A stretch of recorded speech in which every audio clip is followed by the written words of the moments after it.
So in today's video, I just wanted to run you through how I look after my foam cannons, take them apart and service them to make sure that they're running properly.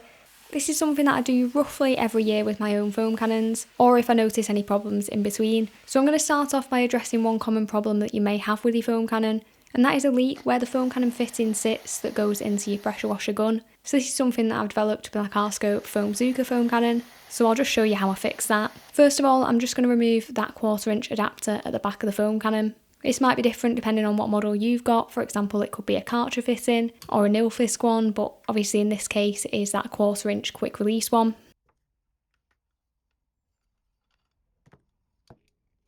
Now, as you can see, when I've removed that adapter, this particular one does have an O-ring, and it's really hard to see on camera as it was very small, but it did have a bit of a dent in it, which was causing the issue. The MJJC foam cannons also have an O-ring when you remove that adapter at the back by just unscrewing it.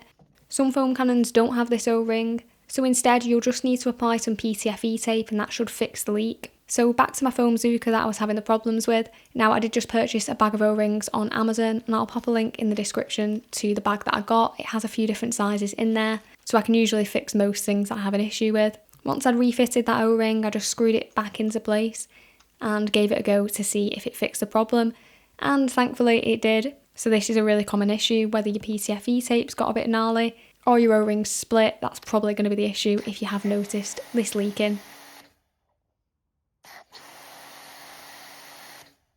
So now I'm going to show you how I take apart my foam cannons on that annual basis to give them a deep clean and service them. Now, I'm going to be demonstrating this on an MJJC and an MTM foam cannon. Obviously, if you do have a different foam cannon, it might be slightly different, but a lot of them do follow a very similar process, which first involves pushing the pin out, which is on that nozzle plastic part. It's a bit easier to do so on the MJJC, but on the MTM it's the same process.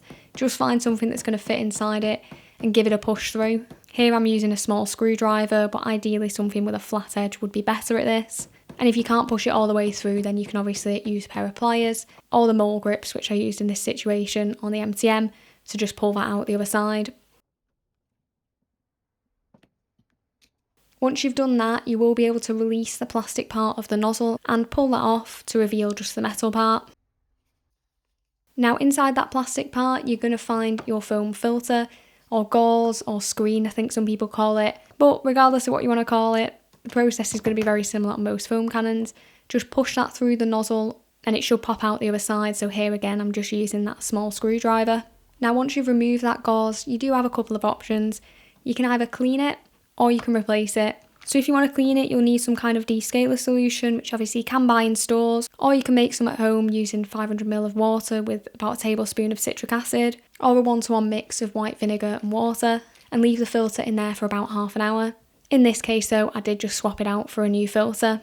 Now, on the MJJC one, it comes in 3 parts. You've got a metal part, a foam part in the middle, and then another metal section. So just make sure you pop them in that right order when you do reassemble the foam cannon. At this point, you can inspect obviously that metal section where you remove that nozzle from. However, generally not much needs to be done to that. You can obviously replace the O-rings if you want to, but you shouldn't really need to do this very often. It's not something I do on an annual basis. Then I just refit that nozzle, so exact same process as before, just in reverse.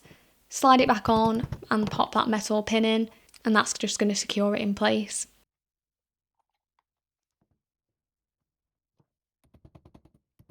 Now, if you are noticing that you've got poor quality foam, then just doing that step that I mentioned should really fix the issue in the vast majority of cases, whether you've cleaned it or swapped it out to a new gauze. There are a few optional steps that you can do if you want to really deep clean your foam cannon. First of all, you can check the orifice, which can be accessed by removing the adapter at the back. So on the MJJC, it just unscrews. But if you've got an MTM, for example, you're going to have to get something on that to unscrew it properly, and you'll be able to see the orifice at the back. So you can remove this and give it a clean in that descaler solution that I mentioned previously. But at least from my experience, this part doesn't really tend to get clogged, but it can be worth doing if you're going to be cleaning the gauze anyway.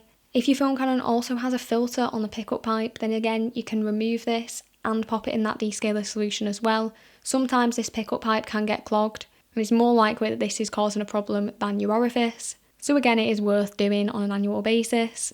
You can really go to town and potentially soak that entire metal head unit if you remove all the O-rings and all the plastic parts that you can.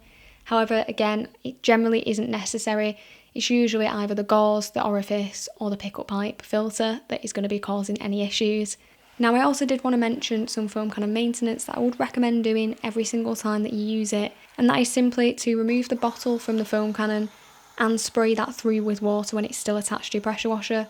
This is going to flush everything through and mean that you don't have to dismantle and clean your foam cannon nearly as often, and it's just going to keep it running nicely. Now, if you happen to have finished whatever you had in your bottle, then it is also a good idea to give that a rinse through, fill it with water, connect that up and run it through, as that's going to help flush the pickup pipe through as well. But as I've said, if you've still got some in your bottle, just disconnect it and spray it through, and that's going to fix a lot of your problems. Now, if you have found this video helpful, it would be great if you could drop it a like, and thanks very much for watching.